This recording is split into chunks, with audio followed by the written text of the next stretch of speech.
check, 1, 2. Go! Curious about real estate? Yes! Then you've come to the right place. Get the knowledge you need. Get over the fear and get started. This is the Michael Quarles Real Estate Show with your host, Michael Quarles.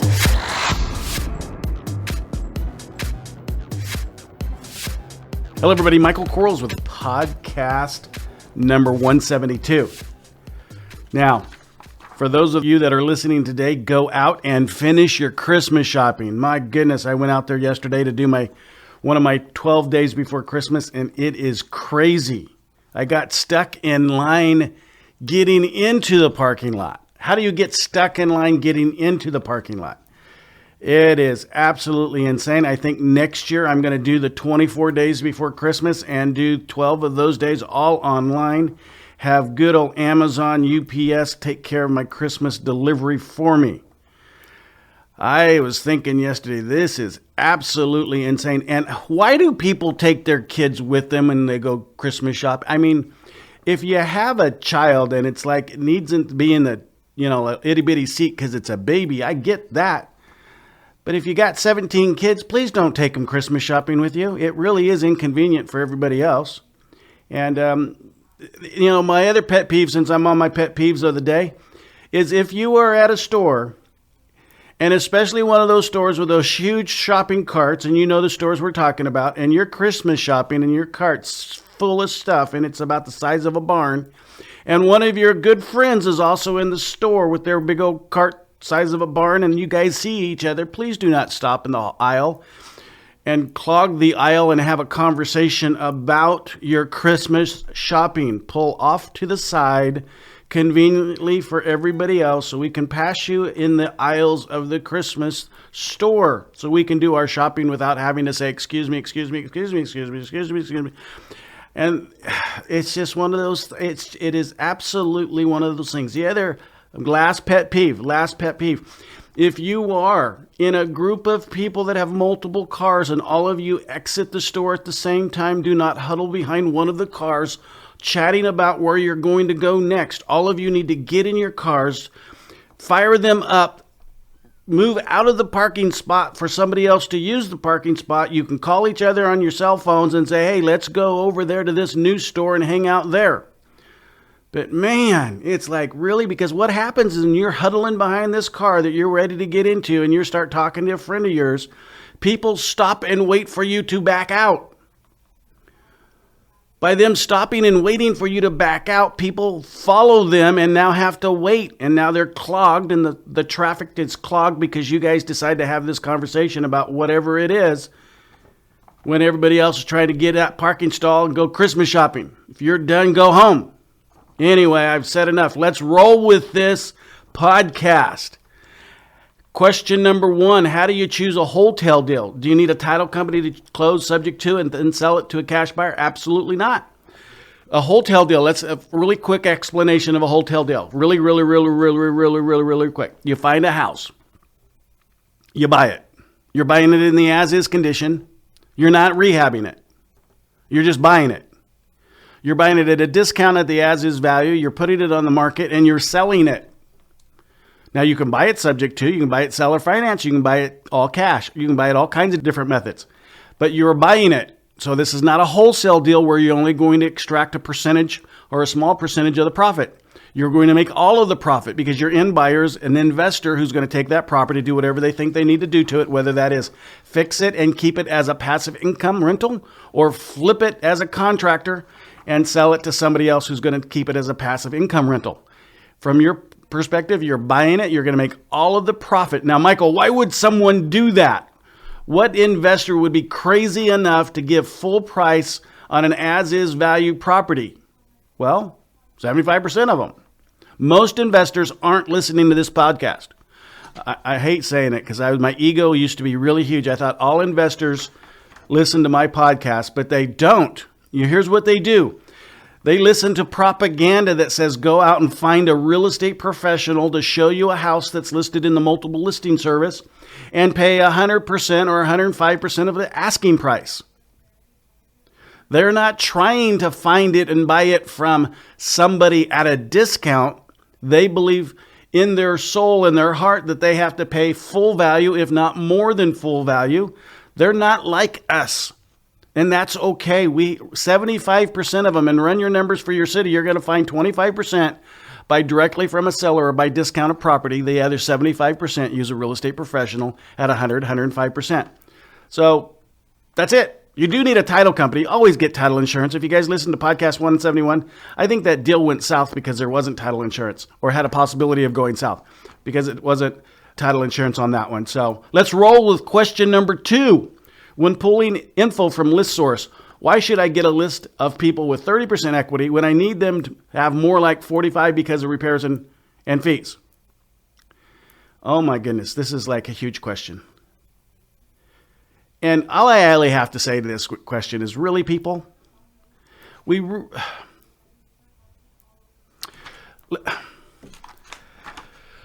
okay, I'm going to answer it. I wasn't going to answer it because it just frustrates me, but it's my own frustration. I apologize. So I'm not going to be frustrated anymore. The idea of 30% equity or greater is a benchmark. I don't for a moment believe that the assessor's office is currently and actively reassessing all property types or all properties. Not going to happen. They're just not doing it. So 30% is probably 40 or 45 or 50%. Okay? Because it was assessed.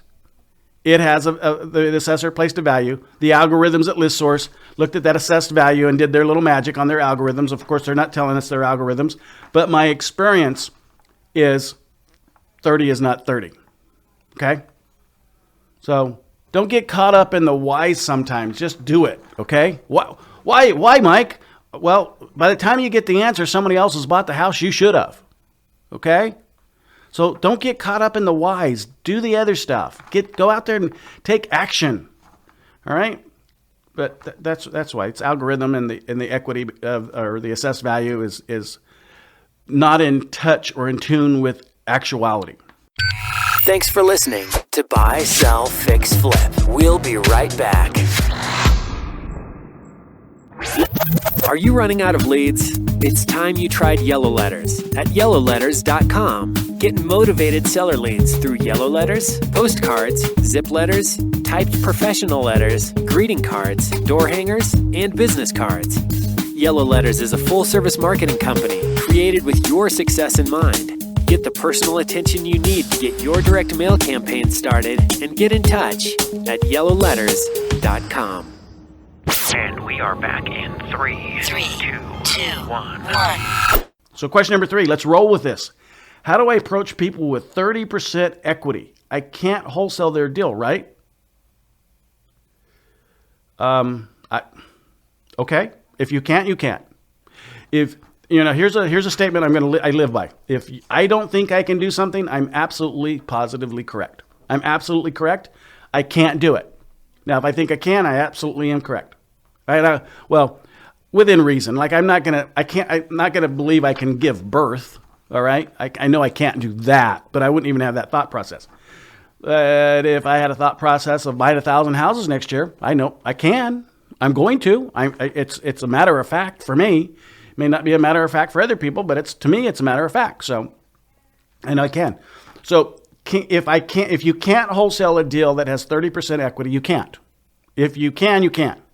Now, here's the question. Here's the real big question I have. I've got to ask you really big question. Why are you wholesaling? Now, I know. I've wholesaled some deals lately. I hate it. Blah. Vomit in my mouth kind of thing. But don't take the business approach to do that on purpose. That should be, it's only one of the 4 places money comes from. So it's just one of the places, and it should be probably the last place. So don't intentionally go out there and find a wholesale deal at 30% and then go ahead. Remember, it's probably the same person asked me about the ListSource question. But remember, 30% equity on ListSource doesn't necessarily indicate and is a factual 30% or actual 30%. Hope that makes sense. We are using our best judgment when we do things sometimes, and our experience. And I have a couple days of that experience, so 30% equity is fine. There's a formula to determine the as-is value of something, and algorithms they're blind. They're only looking at the mathematical formula, but they're not looking at characteristics. They're not looking at obsolescence. They're not looking at some of the things that we would physically have to look at or take in consideration when we do our BPO or home inspection or appraisal, those kinds of things. So you have to answer that question, I think, a little bit deeper than I can't wholesale a deal, right? Again, I'm going to fall back to you if you can't, you can't. Question number 4, or let's roll with question number 4.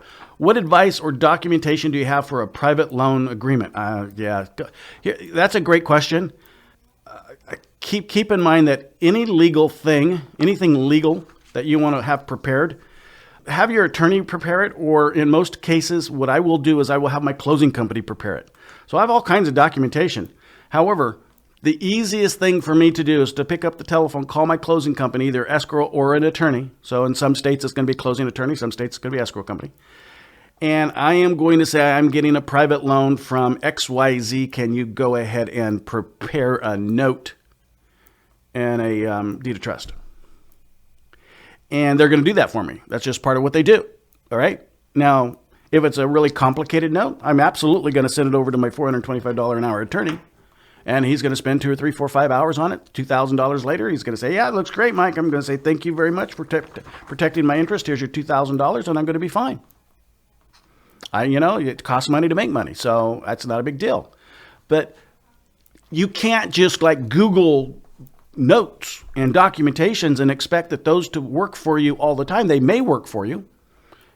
Let's face it. Some of these agreements that we enter into, we only enter them because we want to make sure the other person adheres to something.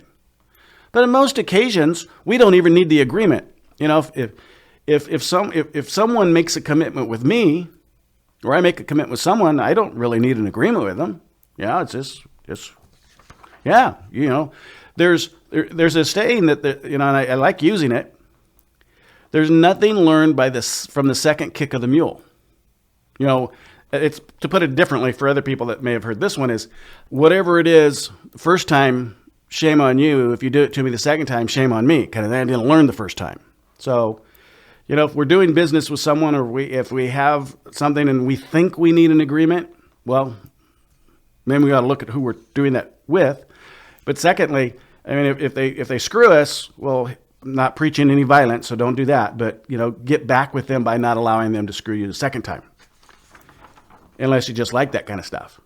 But in most occasions, anything that you want to get, any documentation, you're going to get that from your closing company or your escrow company. And they're going to do that for you. They're going to charge you itty bitty fee. It's not like going to be a humongous fee. It's just what they do. Let's roll with number 5. How do I avoid closing fees on a wholetail transaction? Here in NC, we cannot do same-day closings. So I'd have to purchase the first home, then sell the house a day or two later. I would be paying double fees. Absolutely. Yeah, it's part of doing business. You have a cost of 8.25% to buy it, sell it, and the whole bit. That's not holding, and that's not money costs. That's just buying and selling. And some of those costs, they're nominal. Guys and gals, we're making bucket loads here. It's okay to spend a little bit of money to make bucket loads. It's all right. We can't pencil it so sharp that we've got to save every penny that we have. No, that's not the right way. That's not the way to, buy houses. You buy houses by having a system. And through that system, it causes you to make abundant. You have abundant wealth. But you don't do it by, pinching. Now, there's a difference between frugality and being just insanely tight. If you're a tightwad, you're a tightwad. Get out of that. That's not going to get you anywhere. Yeah, you may have some money in the bank, and you may have this and you may have that, but you're not living a full life. Let's face it. You don't take it with you. Well, this is my philosophy. My kids are going to be pissed off at me because I'm going to leave them just enough to get by. I'm not going to leave them any more than that. And I'm going to play with my money. I'm going to have some fun, and I'm going to continue to have fun. I'm going to continue to do those things that I want to do that make sense to me and empower me to do more. But I'm not going to be a Scrooge about anything either. But at the same time, take care of ourselves. So, yeah, you got to. Some states don't allow a concurrent close. That's fine. If you can't, you can't. I would venture to guess it's not your state issue, it's your closing attorney issue that just doesn't understand how to do that. Concurrent, simultaneous closes happen all the time.